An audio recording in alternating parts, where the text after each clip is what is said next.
ตัสสะภะคะวะโตอะระหะโตสัมมาสัมพุทธัสสะนะโมตัสสะภะคะวะโตอะระหะโตสัมมาสัมพุทธัสสะนะโมตัสสะภะคะวะโตอะระหะโตสัมมาสัมพุทธัสสะ Good afternoon, everyone.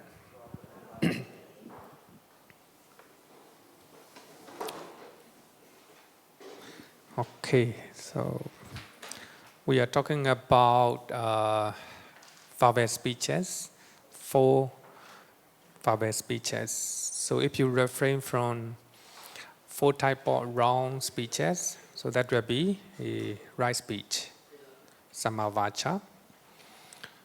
So I want to quote one sutta. It's called Kaka Subhama Sutta, Majjhima Nikaya, Sutta number 21. So in that sutta, the Buddha talk about 5 causes of speech. 5 causes of speech.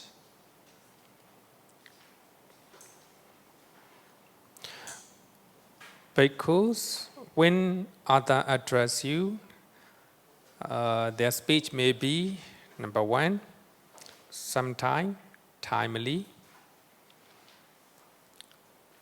sometime or untimely.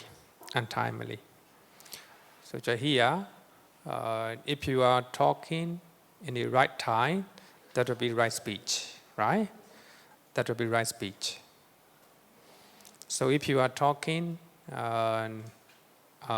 something untimely, so that will be wrong speech.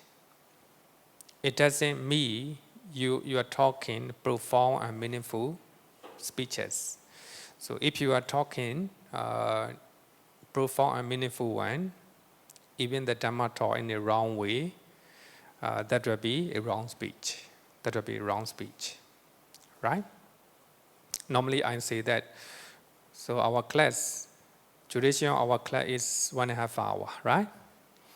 But if I'm in talking 2 hours, 2.5 hours, so my talk will be wrong speech, right? Even though I'm teaching the Dhamma, you know. So therefore, time is important to decide whether you're talking right speech or wrong speech, right? Then second one is truth or untruth. Of course. So we have to tell the truth. Number 3, when you're talking, even though you're talking truthful speeches, so you have to use a gentle way, you know. You have to use a gentle speeches, gentle behavior. So opposite is harsh. If you are talking harshly, bluntly, so that will not be wrong, right speech. Another one is connected with the well-being. So when you're talking to somebody, so your speech must be connected with the well-being.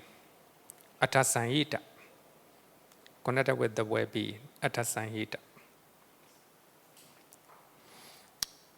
When you're talking, somebody harming and slandering, so that will be a wrong speech. So the last one is spoken with the mind of loving kindness. So when you have a loving kindness in your mind, so you must be gentle, you will talk beneficial speeches like that. So these are the 5 criteria of speeches. People may talk to you in the right speeches or wrong speeches. So the Buddha gave a guideline how to keep your mind. Here in Bhikkhu, you should train this. Our minds will remain unaffected. Even though somebody talk to you in a wrong way, your mind shouldn't be affected. And we should utter no evil words. We should abide compassionate for their well-being welfare, with the minor loving kindness, without inner hate. That is the mindset we should keep when we are talking sympathy. Even they are using harmful speeches, even they are talking bluntly, even they are talking in a untimely way. So therefore, I think the main thing I want to highlight is the 5 criteria of the best speech. When you want to use the best speech in your life, so there are 5 criteria. 5 criteria. Number 1, must be timely. So you have to look at the time, whether it's the right time or wrong time. That's very important. When I was learning Buddhist teaching, Buddhist literature, one of my teachers, he will come. So when his class is 2.5 hours, so 2:30, he will enter the room 2:30. Very sharp, Then he look at the time. Supposed to finish 4 o'clock. At 4 o'clock, stop.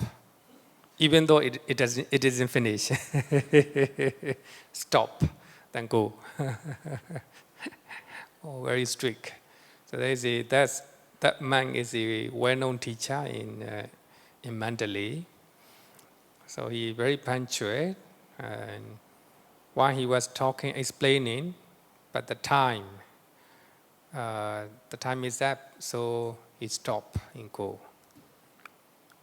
But it's very rigid. Actually, it's earlier, of course, we like, but later, no. Such type of rigid behavior, not good, no? Not good. But sometimes we may need to adjust the time a little bit, A little bit.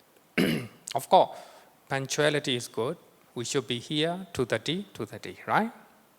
But sometimes we couldn't finish a topic, then we should continue. Okay, so here, time is important in every speech, right? Number 2, must be truth.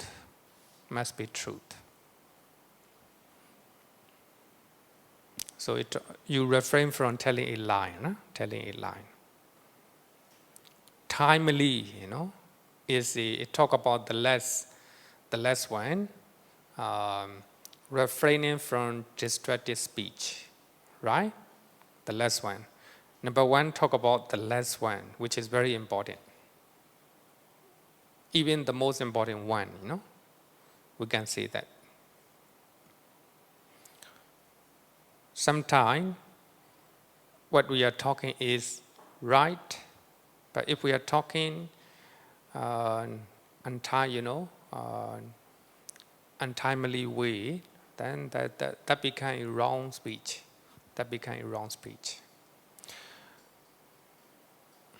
Number 3 is must be gentle. Some people tell the truth. They always say, I like the truth. I don't like telling a lie. But the way they talk is bluntly and harshly, not polite, Also not good. Gentleness is important. Gentleness is important in our speech. Stand up. Sometimes what you say is truth. It is a timely, you are gentle.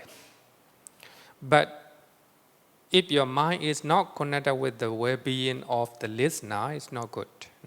So we have to look at the well-being of the listener, connected with the well-being. When you're talking to your parents, your children, so the speeches must be connected with the well-being. If you are talking nonsense things, right? So if your speech is not connected with the well-being of the listener, it's not meaningful, not a right speech. Connected with the well-being, it talk about beneficial, must be beneficial, right? Must be beneficial to the listeners, must be beneficial to the listeners. It talk about the last one, the last one. Refraining from destructive speeches, the last one. Gentleness, refrain from hard speech, right? Hard speech. And the last one, spoken with a mind of loving kindness. So this is also one of the important one. So when you are talking to somebody, must be connected, spoken with the mind of loving kindness. Mind of loving kindness. Loving kindness, metta. Here is a sincere wish for the happiness of the listeners. A sincere wish in your mind. Normally, when we are slandering, right? We don't have a loving kindness or metta in our mind. So here, spoken with the mind of loving kindness, talk about second one, slandering, right? Slandering. So if you have a loving kindness, you will not slander, you will not use divisive speeches. So when you study 5 criteria of the best speech, you can see timely speech and connected with the well-being. It talk about the less one. Refraining from destructive speech, sampapalapa, right? Sampapalapa. So these are the 5 criteria of the speech. So the Buddha talk about one of a monk called Pakuna. He was associating with bhikkhuni in nuns overmuch. He associated with bhikkhuni.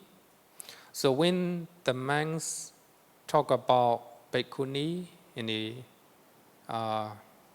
bad things about bhikkhunis, and Venerable Phaguna became agitated and angry, and he trying to respond in the wrong, with the anger.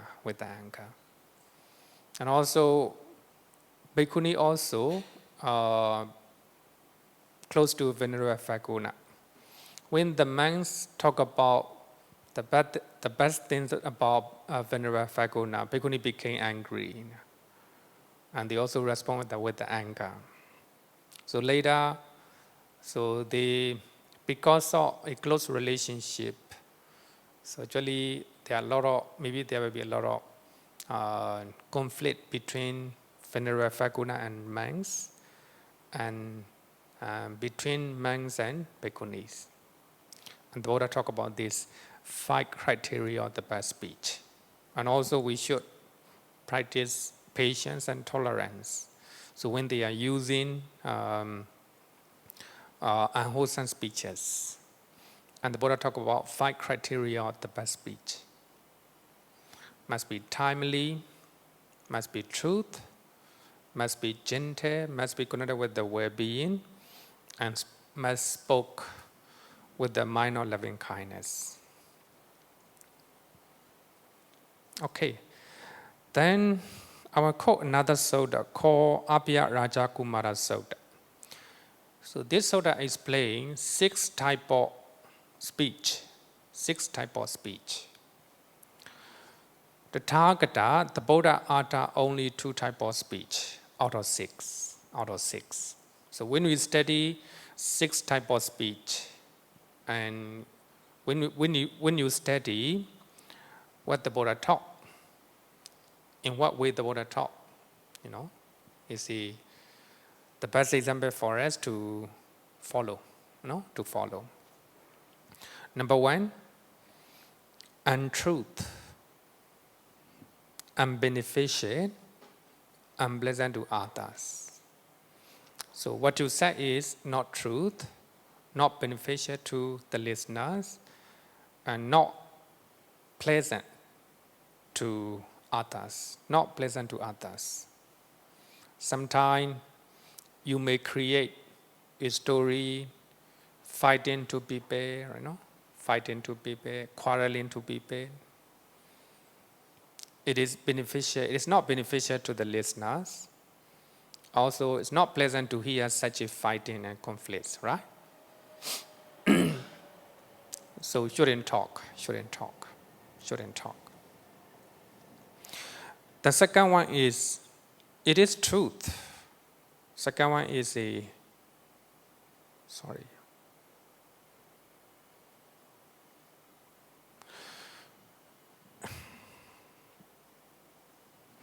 is truth, but unbeneficial and unpleasant to others.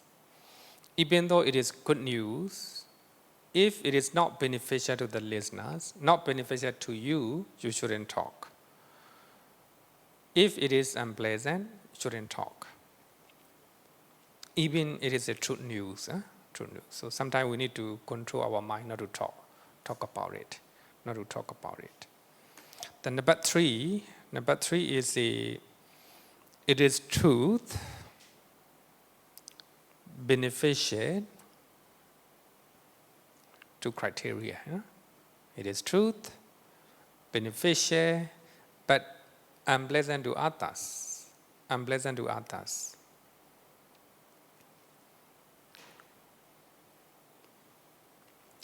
Sometimes it is truth.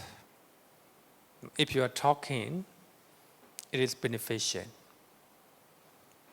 Even though the listener may not be happy, you still have to talk, right? But here, one criteria, one important one, the targeter know the time to use such speech.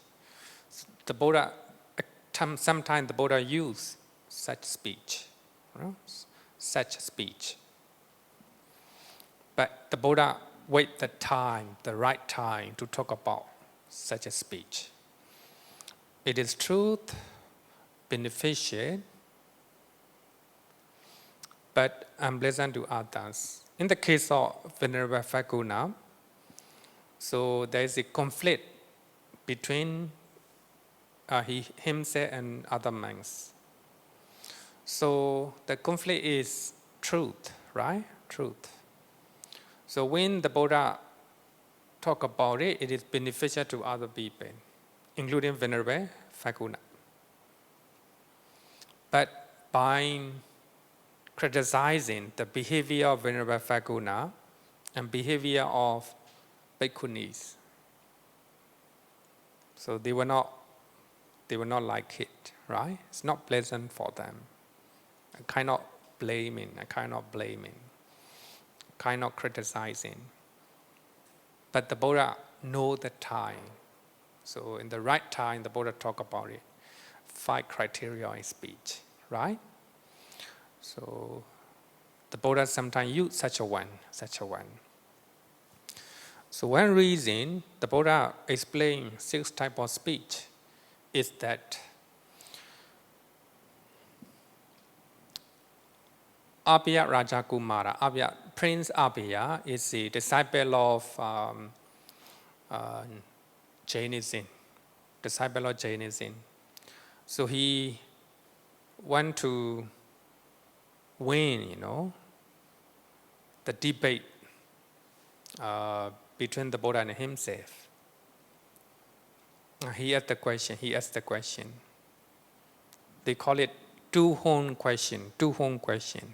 You cannot say no, you cannot say yes. I will give you one example. If you are asking question to the spinster, right? Spinster is a single old lady, right? Spinster, right? Did your husband beat you last night? If you say yes, her husband beat her. If you say no, that means she get married. She is not a single, right? Two-horn question. You cannot say yes or no, right? if you are asking such a question to the spin star, right? Did you beat your husband last night? You cannot answer yes, right? Because she doesn't have husband, She is a single. But if she say no, that means she has a husband, but she didn't beat, right? Same thing. So Prince Abhaya is disciple of Mahavira, the founder of Jainism. He go to the Buddha to do debate, to ask such a dangerous question. So at the monastery, there are a lot of monks and nuns and lay devotees. He doesn't have a time to it's not the right time for him to ask such a dangerous question. And he invited the Buddha together with the 2 or 3 monks. And the next day, the Buddha went to his house, and Prince Abhaya offered the food to the Buddha and monks. So then, after finishing the food, the Buddha prepared the talk for the talk. So by that time, a young baby is sleeping on the lap of Prince Abhaya, a young baby, sleeping. So he was listening to the Dhamma while his baby is sleeping on his thigh. Then he asked the question, Bande, did you talk about unpleasant speeches? Unpleasant speeches, which is the listener may not like it. If the Buddha say no, then he has the reason to reply. Because the Buddha taught to Venerable Devadatta. So you have done a serious wrong things, you will go to hell. So Devadatta, for Devadatta, such speeches are unpleasant, right? Unpleasant. So the Buddha cannot say, no, because if the Buddha say no, that means the Buddha tell the line. Sometimes the Buddha use very strong word, like a Mogha Bodhisattva, misguided man like that. But when the Buddha say, I use unpleasant speeches, so that means he had the reason to reply. If you are using unpleasant speeches to the listener, you are like a ordinary person. You are not a saint. You are not a respected person or noble person. Because according to them, the noble people like the Buddha and Mahavira, so the way they talk everything must be pleasant to hear, right? Pleasant to hear. So that means if the Buddha say, I also use unpleasant speeches, that means he will reply, you are no different with the ordinary person because you use, right, unpleasant speeches. Then Prince Abhaya asked the question, did the Buddha use unpleasant speeches to others? And the Buddha said, I cannot answer your question in a direct way. I cannot answer your question directly. The Buddha know that there's a two-home questions, dangerous. You cannot say yes or no, right? Yes or no.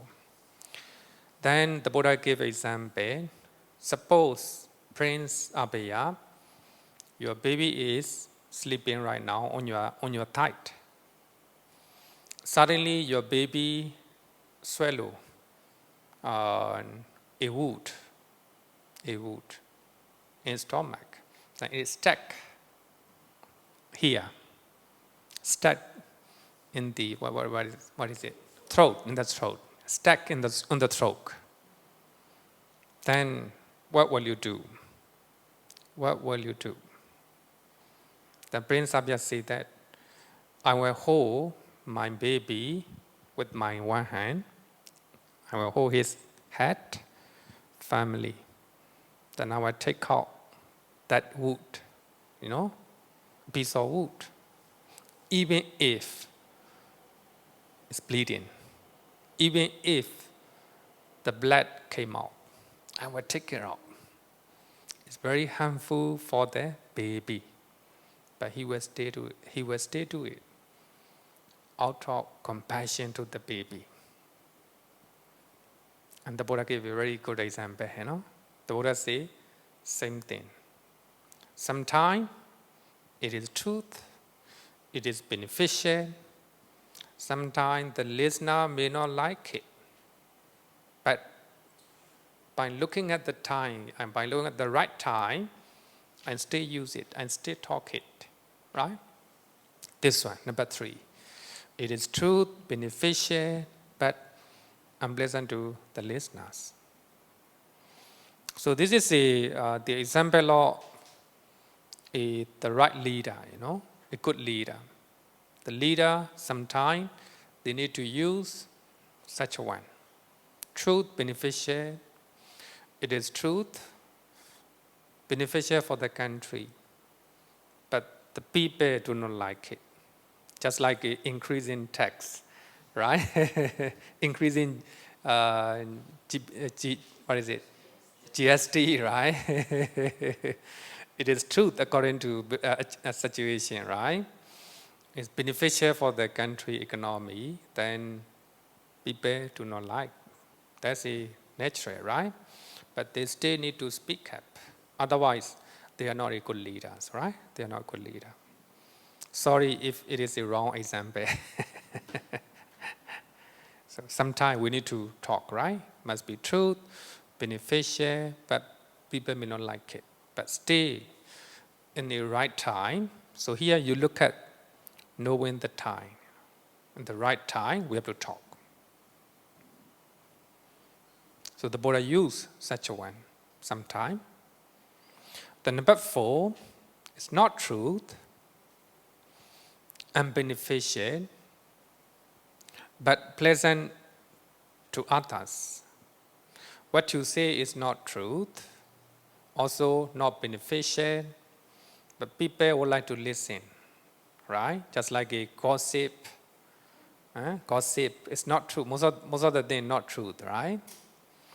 Also not beneficial for our life, but we like it, right? We like it. We like it so much. So therefore, in the social media, there are so many things, such a things, right? So therefore, one of the gentlemen last week, he said that, I think last week, right? And he said that he hardly read the news, right? Yeah, it's truth. It's truth. Most of the things in social media, not truth, also not beneficial in our life. But we like it because it's pleasant to listen, right? Sometimes, just like a watching movie, right? Some movie, it's not truth, also not beneficial in our life. But we like it, right? We like it. Then number 5 is truth. But here, the Buddha did not talk, right? Number 4 also, the Buddha did not talk. So here, I highlighted number 3, the Buddha talked it. Number 5 is truth, but unbeneficial and pleasant to others. So there are the truth story in your, how to say, neighborhood. So there is a true story. So people would like to know what happened, right?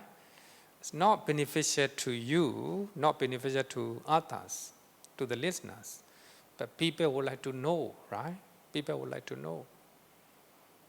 If you're talking such speech, not good. There will be a lot of side effect, right? A lot of consequences for that.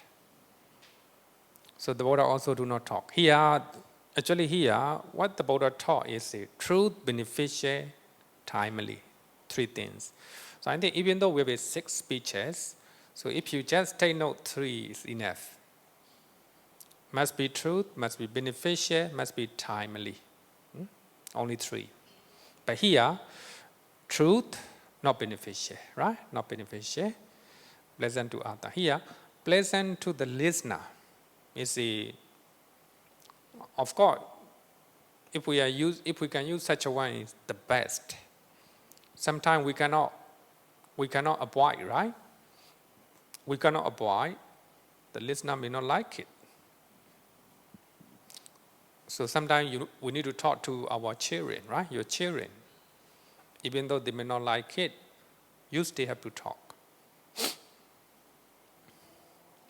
And the last one, of course, this will be the best one. Truth, beneficial, pleasant to others.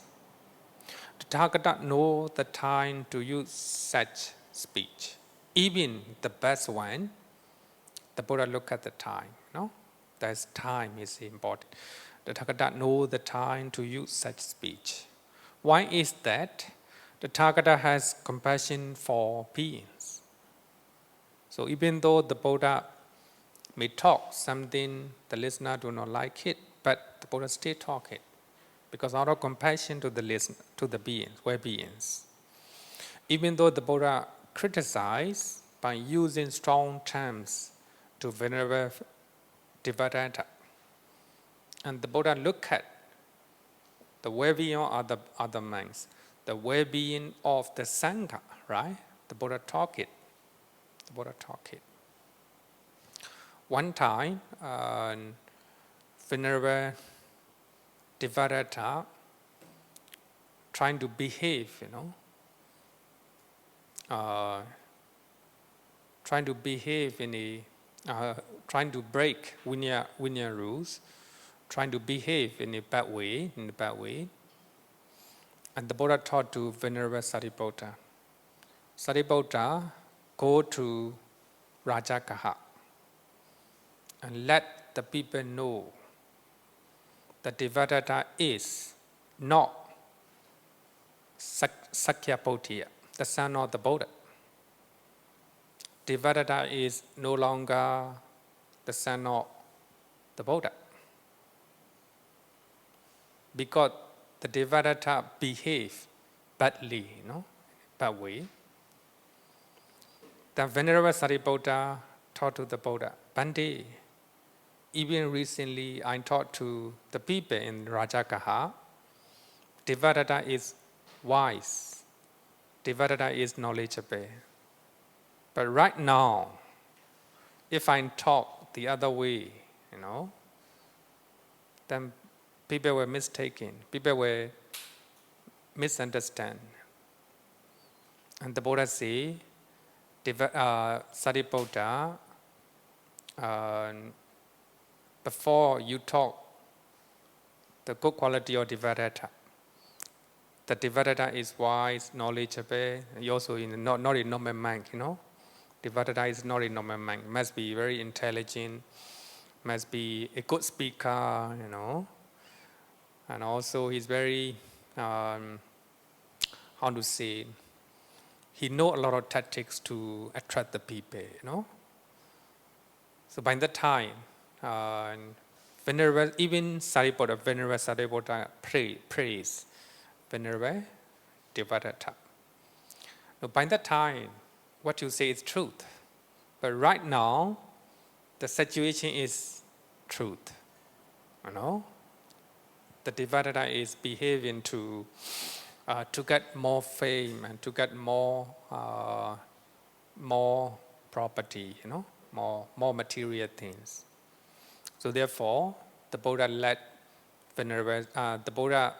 asked Venerable Sariputta to announce in the Rajagaha.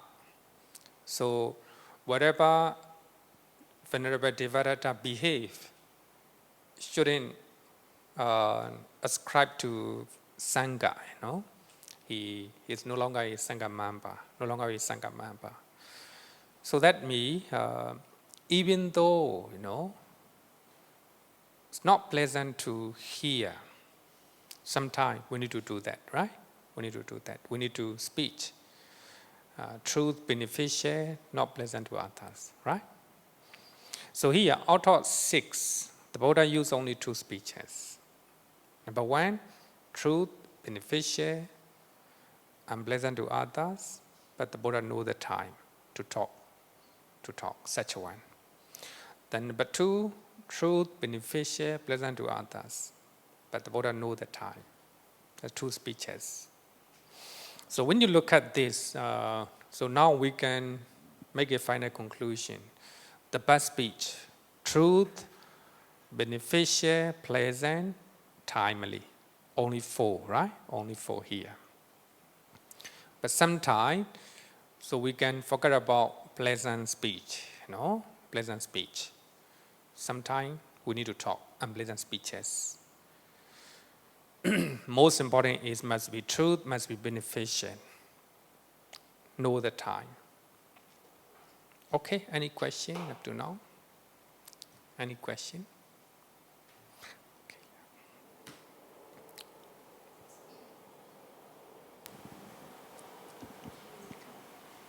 Hello.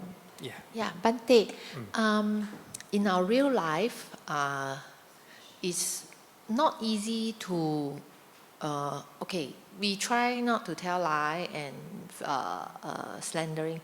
But I think the harsh speech, this part, in the real life is very tricky.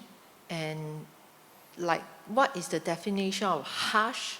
And does Buddha ever use harsh speech? Because I remember some of the sutta, it occurs to me like when Venerable Ananda trying to reply Buddha, I think there are 1 or 2 times Buddha sort of like strong words or scolded, so nonsense, something like that he did say. So is that harsh word?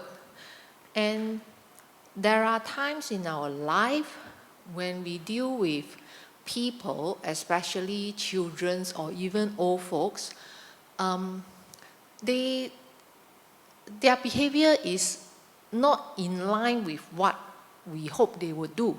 So would harsh speech be allowable? I give 1 example. This is a true example, and it has been in my mind, like I was asking myself, what could be done different? It's just a simple case where a teacher is in the school compound after lunch break, and the children are sitting on the ground. Those are like, I think it's 11 years old children, primary 5.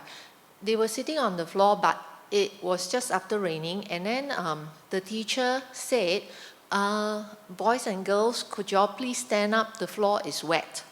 And, all the P4 students are still chattering among themselves.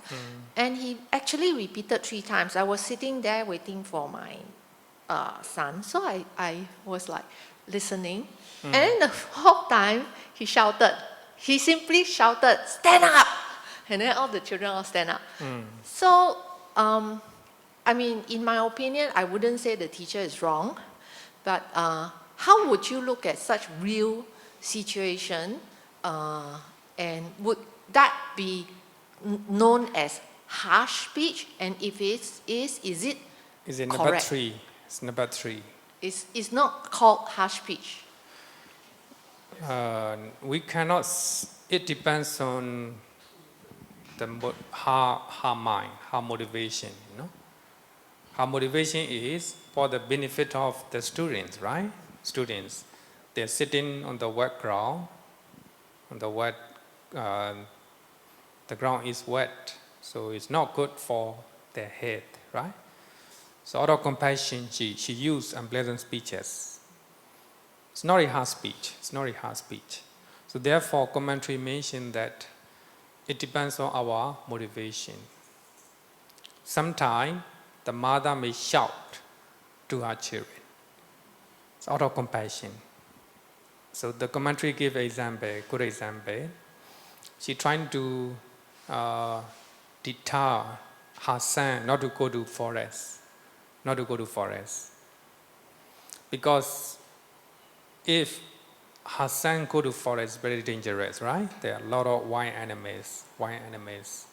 So she trying to explain how dangerous forest is. Shouldn't go. But her son is not convinced. He decided to go to forest. Ultimately, the mother became angry, and she said that, "May she buffalo kill you.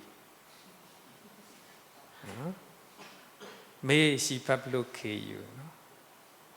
So actually, then when the boy went to the forest, he encountered with the she buffalo, trying to chasing him, hoping, to kill him. Then the boy make a utterance or make a utterance. We call it making declaration of the truth. So the moment this morning, my mother told me not to go to the forest, and she exclaimed, "May she buffalo kill you." And the mind of my mother is not because of dosa, anger. Actually, the mind of the mother is compassion. If this is truth, may the she buffalo stop. But he trying to make a declaration of the truth, Then she buffalo stop. So here, the point here is the mother, even though he exclaimed, not exclaimed, even though she, how can I say that? Cup, right? Even though she cup, may she buffalo kill him. Actually, it's not because of the anger to his father, to his son, but because she couldn't control, she couldn't convince her son. So in that situation, the mother do not have any intention to kill his son, right? So such speeches cannot be called slander or hard speech. So sometimes, as a teacher, we need to raise our voice, or we need to yell, right? Yell at students. So the intention is not because of anger, but because of compassion toward them, right? So that's very important to understand. If you're working in a company, sometimes you need to use, right? If you are a boss, you need to use strong speeches to others. Otherwise, you cannot control, People have a different mindset, different disposition. It's not a hard speech, according to commentary. So therefore, our motivation decide.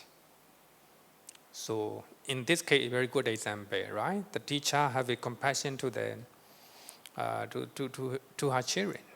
Because of that, she raised her voice, right? Stand up, We cannot call it a hard speech. So here, you can see number 3, truth, beneficial. So the student may not like it. But anyway, it's at the right time. She used 3 times, right? And the 4th time, of course, at the first time, if she raised her voice, no, it's not good. Okay, any question?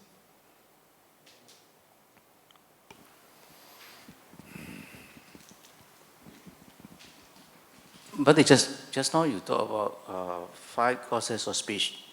Then number 1, you put timely. which Yeah. is a kala.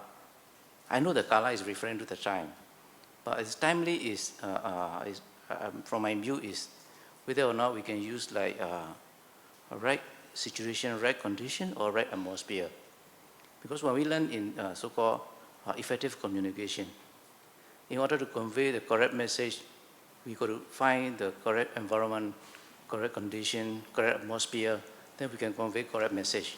So for this case, like kala is direct meaning is the time. But it might have some other indirect meaning. So whether or not can put it like, instead of timely, we put like right atmosphere. Is it correct way? I'm not so sure. I just Right just atmosphere indicate just the place, right? Just the place. it can be Timely like can be the condition of like the human the so-called opposition what you call it the person condition feeling the emotion and so on. I thought right atmosphere, it talk about, I think it refer to the only, it's very limited. I think. When we are talking about timely, it's the right time. Of course, it talk about the right time. So timely doesn't mean we arrive in a timely. It doesn't mean like that. In the right time. So timely speech means you're talking something in the right time. Yeah. Kala here is not just time. It's the timely me is the right time to talk. The right time. Maybe if we in the right time, that will be precise usage. Yeah, sure. Yeah. Okay. Thanks. Any question?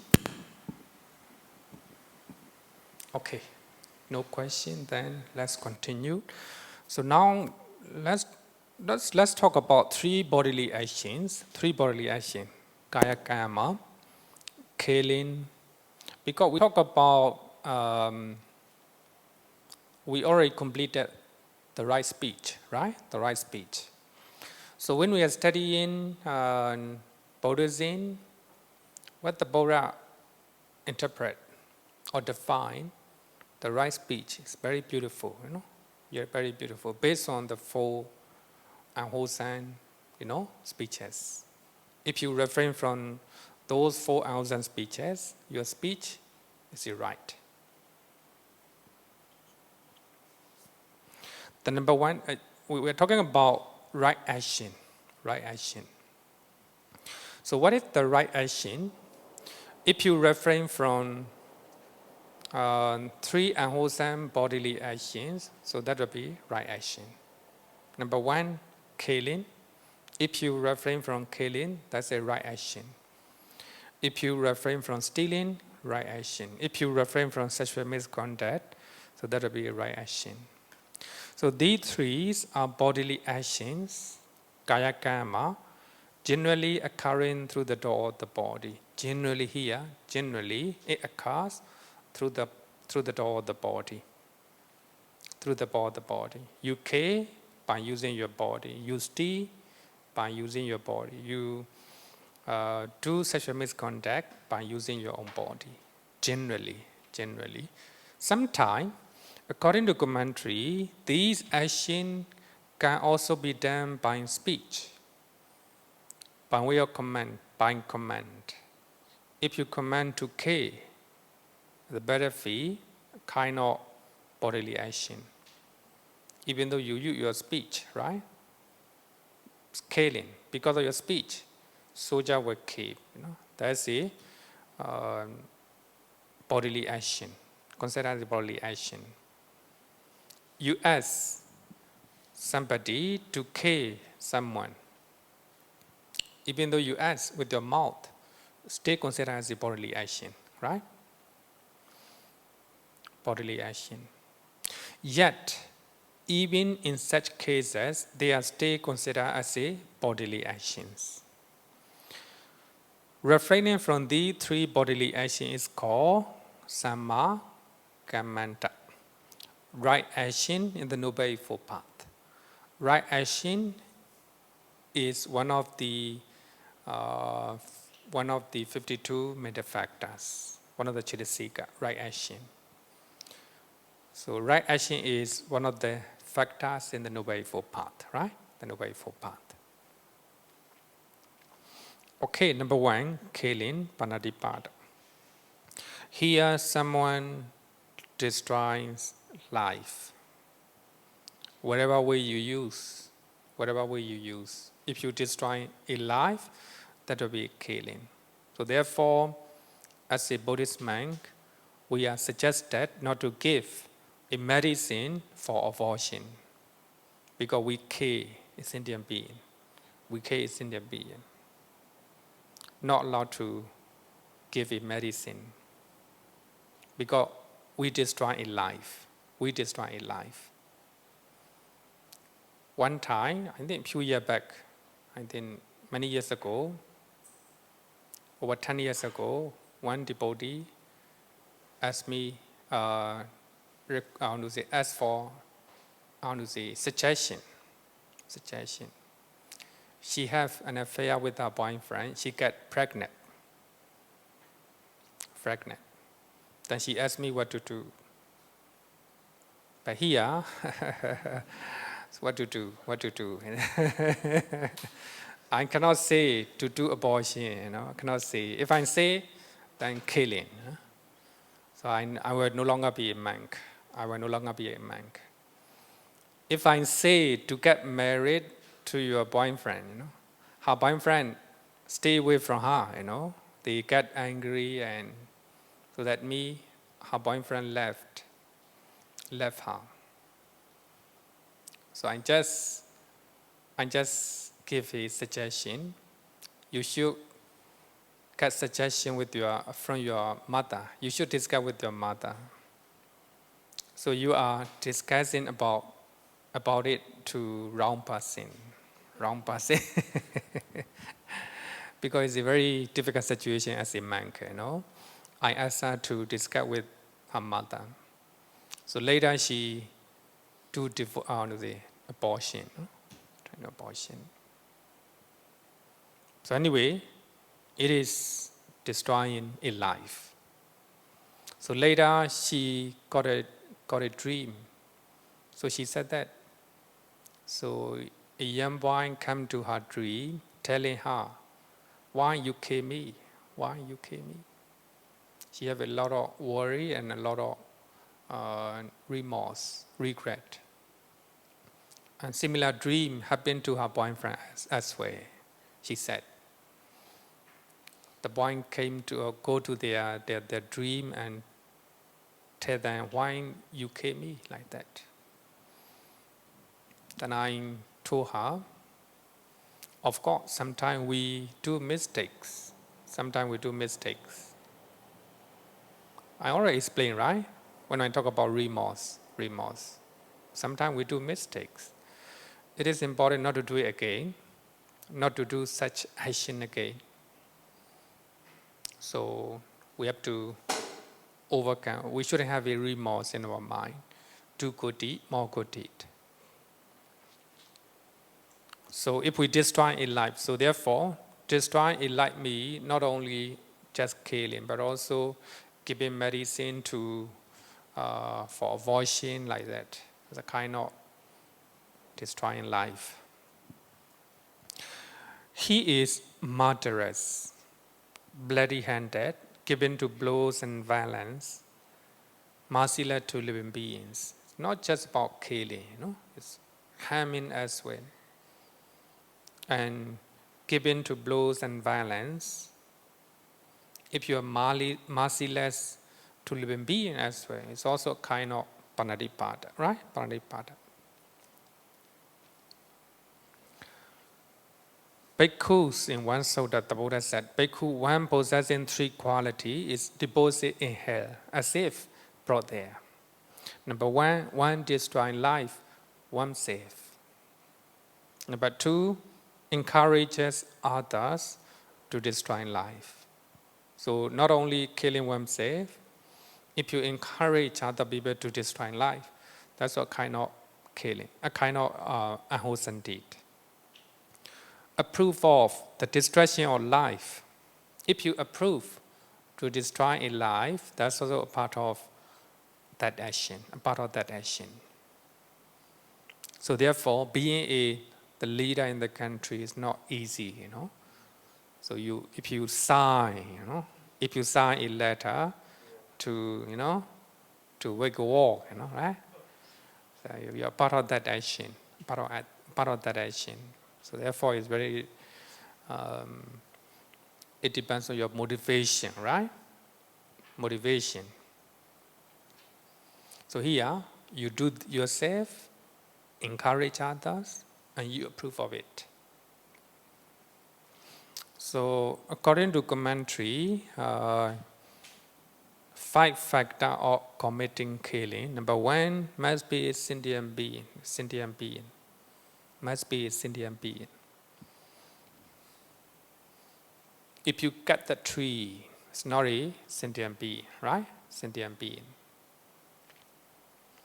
Sentient being. Because Indian people, they believe that the tree also has life. They are kind of sentient being. If you cut the tree, then you're killing a sentient being. But according to Buddhism, it's not so. It's not so.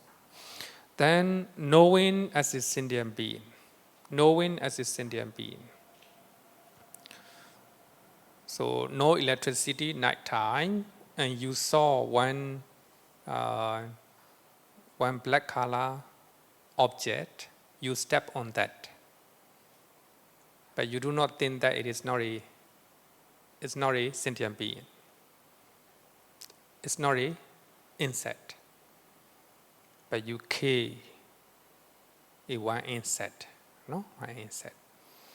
So if you do not know it is a sentient being, it's not a killing. It's not a killing. So therefore, motivation decide whether you are breaking Panatipada or not. But 3, having the thought of killing is a kind of motivation, right? Motivation to kill. Sometimes you may kill a person or a sentient being accidentally, without any motivation, right?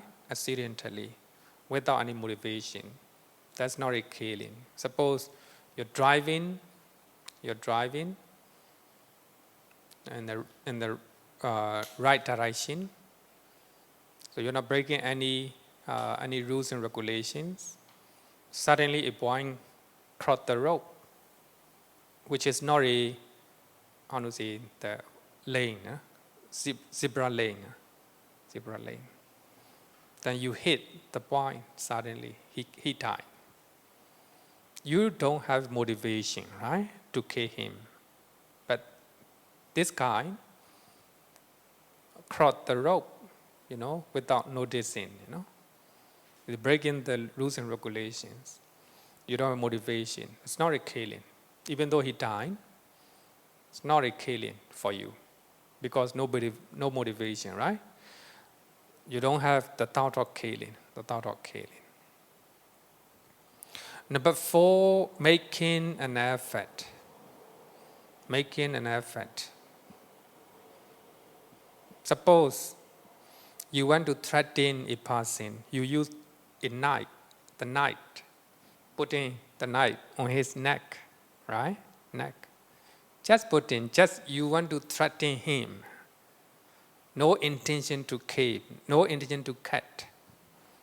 Put in the knife. You don't do any effort to cut his throat. But suddenly somebody put that person. Somebody put that the body of the boy, you know. Then your knife go to the throat and he died. You didn't make any effort, right? Because of his karma,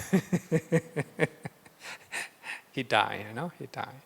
So if you do not make any effort, so it's not a killing. It's not a killing. You just actually your intention is just to threaten him, no? Just to threaten him. And number 5, actual death of the being due to that effort. Suppose you want to kill you want to kill a dog. I don't know in Singapore, stray dog. No stray dog, right? No stray dog. Huh? Sometime, right? Sometime. So stray dog used to come to your house and he trying to eat leftover food in the dustbin. And he make a lot of spreading the everything.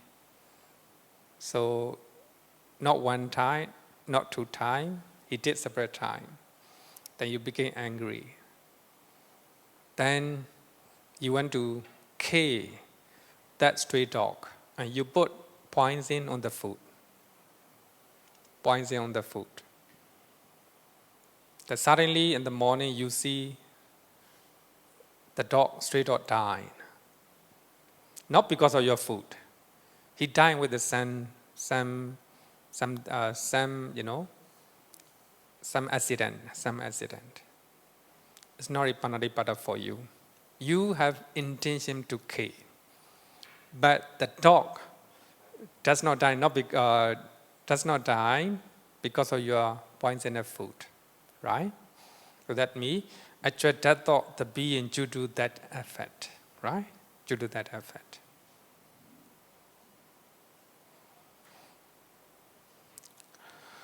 If being is not K, it is not called the cause of karma, karmapata, but it is stay wrongdoings, stay akusala.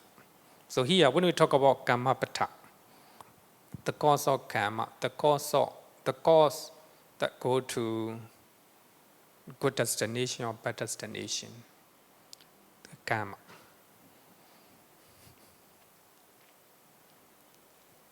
Okay, any question? Okay, here.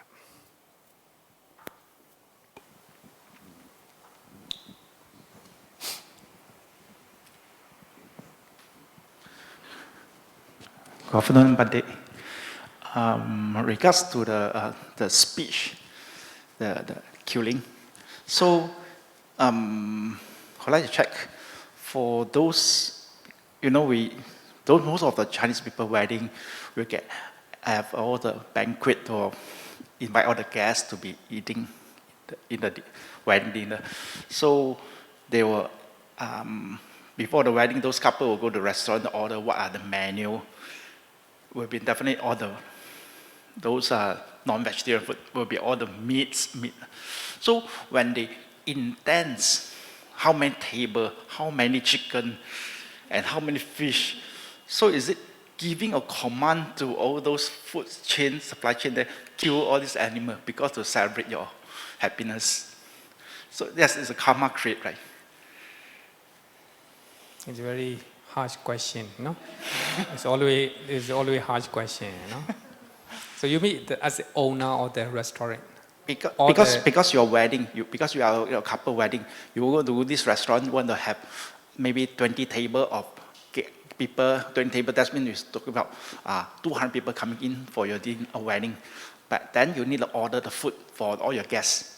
So now ask the restaurant people, can you help me order 20 chicken, 20 fish, so many prawns to celebrate my wedding? So is it a cause of killing? It's a very harsh question. One thing is, I will answer according to Theravada Buddhism, not Mahayana. Mahayana will say, no eating meat. Eating meat is not encouraged. But they are compassionate to all sentient beings, right? All sentient beings have the seat of bodhisattva, Buddha nature, Buddha bija, right? Because of that, we shouldn't kill. Okay, I will put aside for the Mahayana, right? Mahayana. So if you can follow, good, you can go ahead, right? You can go ahead. The one time, actually in Theravada, so we have one famous story. I mean that one important argument, argument. We will say that strong argument, Theravada. So if you are Mahayana, please try to understand. Please forgive me, because I will use according to Theravada. Of course, Mahayana in that sense beautiful and they are compassionate, good. But as the Theravada, we always quote story of Venerable Devadatta. So Venerable Devadatta want to gain a lot of followers, want to become famous, and he want to get a lot of material things. So he tried so many ways. Especially he want to kill the Buddha, so that he want to become the leader of Sangha community. And the Buddha did not accept it. The Buddha did not appoint his successor or the leader of the Sangha. The Buddha did not appoint even to Venerable Sariputta and Venerable Moggallana. The Buddha didn't appoint. Then the Buddha clearly say the Dhamma Vinaya, the teaching and Vinaya, rules and regulation will be your teacher. Your teacher, right? That's one thing. Then Venerable Devadatta trying using a lot of method to get gains, material gains, followers. He want to lead the Sangha order. He said, the Buddha, you are getting old, retire. I will be the leader of the Sangha community. He even say like that. The Buddha said, no, Devadatta, you shouldn't be like this. Even I didn't appoint Venerable Sariputta. So then he has less and less followers. He lost material gains. He became, less and less popular. Then he used one technique. That is to request the Buddha. He know that the Buddha will reject his proposal. He proposed 5 things. Number 1, a man shouldn't approach under the roof. The man all the time should stay under the tree. Rokhamula, under the tree. Then number 2 proposal, the man shouldn't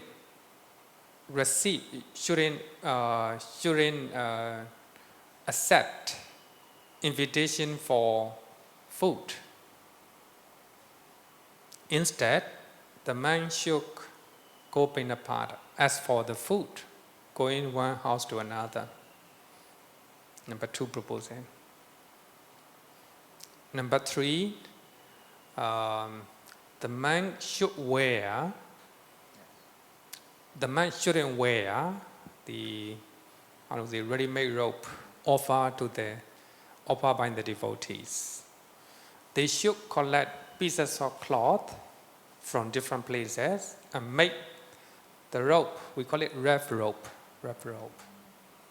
Then number 3.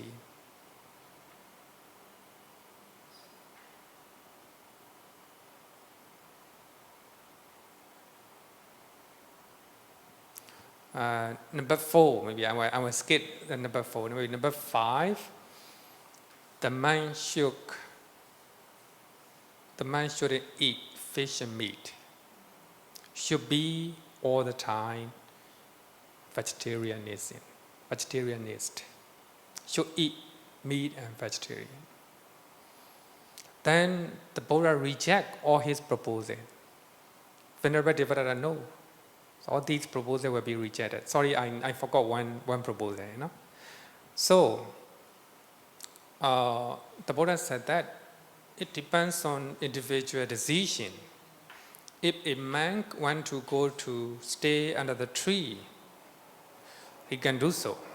His choice. Some man would like to stay under the roof, can do so. Some man can invite, can accept the invitations of the lay devotee for lunch dana, breakfast dana. It's okay. And also the man can accept ready-made cloth or robe from the devotee. Or if he went, he can wear the pansakula robe, wrap robe. It's their decision. It's not a compulsory. It is optional. It's optional. In the case of eating meat and fish, the Buddha says, I have already allowed, based on 3 criteria regarding with the eating meat and fish. 1, you didn't see. Number 2, you didn't hear.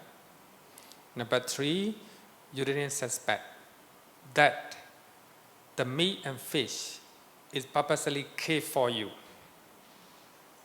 3 criteria. If you see that your mother cut, kill a fish just to cook for you, shouldn't eat. If you hear that your mother kill a fish to cook your family, couldn't eat, shouldn't eat. Not for lativity, it's a guideline for the monks. If you suspect, suppose you visit a house and you saw a pig going here and there, eating something, but after a few time, you hear the screaming of a pig. Then on the table, pork curry. You suspect. So your friend killed a pig, the same pig that you see this morning, and cook for you. So if you suspect it is prepared for you, it is the pig is killed just because of you, then you shouldn't eat. So 3 criteria, right? If you see, if you hear, if you suspect that the meat and fish are killed because of you, you shouldn't eat. But you can eat anytime. Suppose for their wedding, they requested the restaurant. So you are not asking them to kill, right? You are not asking them to kill. So of course, if you order, I need fresh meat. Although there are some light restaurant, right? Live restaurant. Yes. So you have to point out, a fish or anything, So they will prepare for you. They care for you, but you point out. But Bante, I understand those guests come in because they don't know. But for what I'm thinking is the question is more like to posting towards the 2 couple, because the couple who order. Because in Asia, the chicken in the normal farm, they may not die so fast because now you make an order, they kill faster. So it's the couple who have a karma, like in the country, the government, I go for war, I sign the letter, I order. It's the couple who make the order, right? In other words. Yeah. So it's the couple who receive karma, right, because of this act. Right? Yeah, actually, of course, if motivation is to get a fresh food, right? Fresh meat. Because if you order already, the restaurant will need to go to call the farmers, like, hey, today give me additional 20 chicken, additional 20 fish.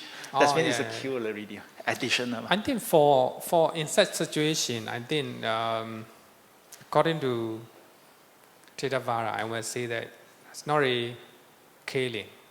It's not a killing. But then those who go So for in that sense, I think, and that's my argument. So I think the Buddha normally go to the middle path, walk on the middle path.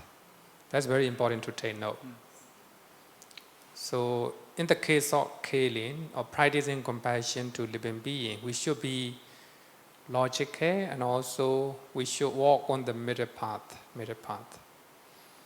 Even though you are eating vegetables, because of you, many insects may be killed, during the process, right? Yes. During the process. So there are so many ways to kill sentient beings. So another thing is when the Prince Siddhartha, before he became the Buddha, he used to practice utmost patience, utmost compassion. He didn't shake his hand, his hair. He didn't take a shower because of great compassion to the living beings in his body. He thought if he take a shower, the insect living in his body will die. With such great compassion. So later the Buddha gave the name. It's 8 stream, It's one of the 8 stream. Attakilamatanu Yoga, 8 stream. So the Buddha is very careful when he's walking. Because if he is not mindful and he will kill an insect on his path, on the ground. Later the Buddha gave the name as one of the 8 stream. One of the 8 stream. So sometimes, we have to be very careful about this. If we are going to extremes, So, of course, if you can follow with a pure mind, without eating meat and fish, it's good. But some people, so they're trying to influence other people, and also they want to blame, people who are eating meat and fish. But according to Pali Canon, I will not say according to Theravada, because Pali Canon is considered as a early Buddhism. Theravada is another thing. Theravada is named as a Theravada based on Abhidhamma, Theravada Abhidhamma, and based on Visuddhimagga, and based on the commentary. But when we talk about Pali Canon, it's considered as a early Buddhism. You cannot call it Theravada or you cannot call it Mahayana. So when you look at the Pali Canon, it's clearly mentioned that the Buddha eat everything offered by devotee. The Buddha just given the 3 criteria. So when you see, when you hear, when you suspect that the meat and fish are prepared for you, shouldn't eat. It is for monks. For lay devotee, of course, it's your choice whether you want to follow or not, right? Okay, it's a good thing to discuss. Otherwise, because I have one strong Mahayana student, She's very strong. Whenever occasion arises, she used to force me to eat, to avoid eating fish and meat. I think it's not good. Of course, here we follow the vegetarian food because our late Bande and also the donor, our this Matan Chukwinyo, she requested to eat, for monks to eat vegetarian food. But outside, we accept everything. Okay, any question?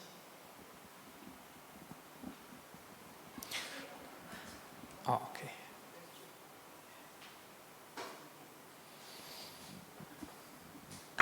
Bante, if a mother is pregnant with a deformed baby at the early stage, the doctor advised the mother to abort the baby. Is that killing? Yeah, of course. Because the baby It's deformed. Deformed or got some defect, then even though it's come out as a human, it's no good. So who is killing? Is it the doctor or the mother? especially the mother and the daughter, he do his profession. So therefore, in even the daughter case, he may involve such a killing. So therefore, it is the choice, Stay killing is killing. But we shouldn't forget the simile is sought. We already explained, right? We are doing unwholesome things, right? At the same time, we are doing wholesome things. Good things and bad things. They are missing, right? They are missing. If a mother think having a deformed baby is not good for him, not good for the family, of course, her choice. But it's a killing. Even in nowadays in U.S. election, forthcoming election is very big. How to say what is it? Very big debate or issue regarding with the abortion, right? Tries to do abortion. Now I think most people in the U.S. they are in favor of doing the right to do abortion. In this case, deformed baby. But we have to look at. Even though we may do such unwholesome things, but we can try to replace with the wholesome things. So And then, Banda, I want to ask another question. Suppose a patient is a vegetable, so the doctor say it's no point protaining the life of the patient, and then you can take off the tube of the patient. So ask the home people to remove the tube. So again, the home people got the karma, isn't it? because the family has to do so, right? They say they won't live long. It's Because- a vegetable already. But actually, it's nothing to do with the nurses and doctor for them because the family has to do it, Yeah. right? But in the case of the family, so here we have to look at the motivation, right? Normally, we don't have a motivation to kill our own parents or our own relative, right? But out of compassion. So here is one suggestion given by one of my students. In those situations, and she will whisper to the patient, now you are vegetables. So then we finally decided to take off the HEPA machine. It is not because of we hate you or we want to die you, but because it's not good to stay like this. She will whisper, she suggested. She will whisper so that the patient make ready to go to another life. I think it depends on our motivations. So such one is very complicated case, Sometimes even though we quote religious texts, sometimes it doesn't work, It depends on situation, it depends on our motivation. So no point to keep, for a long time, right? Now long time. But as a Buddhist monk, we shouldn't tear, So there is my teacher, two masters. They are famous senior monks in Myanmar.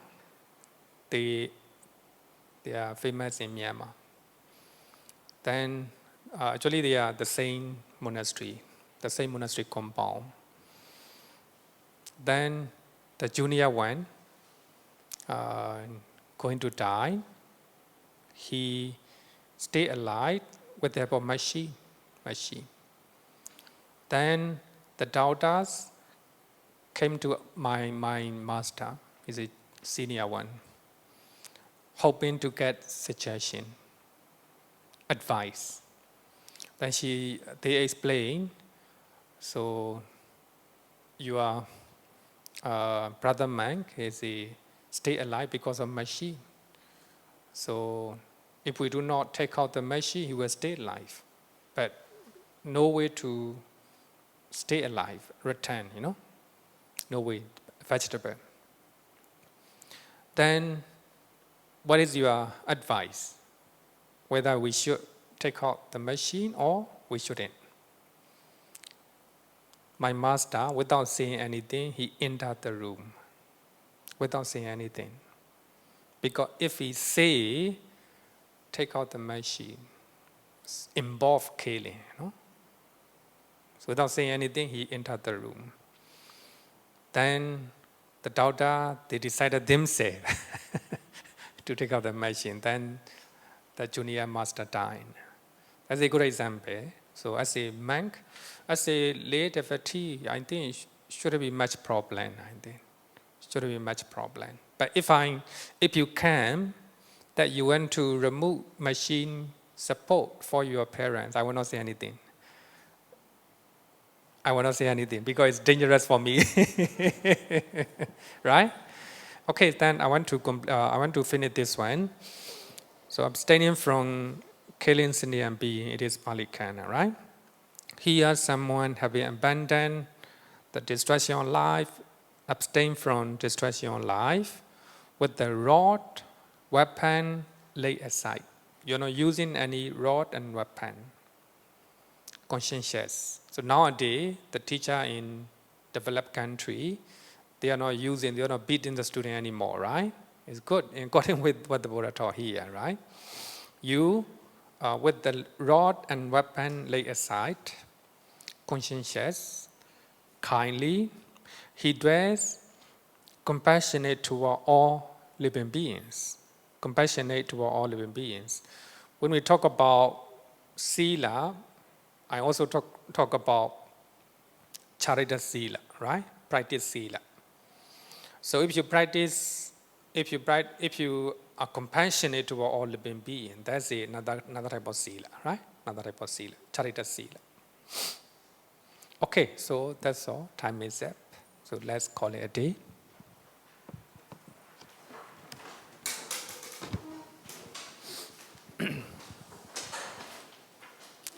Yo vadatam bhavado manu jesu sakyamuni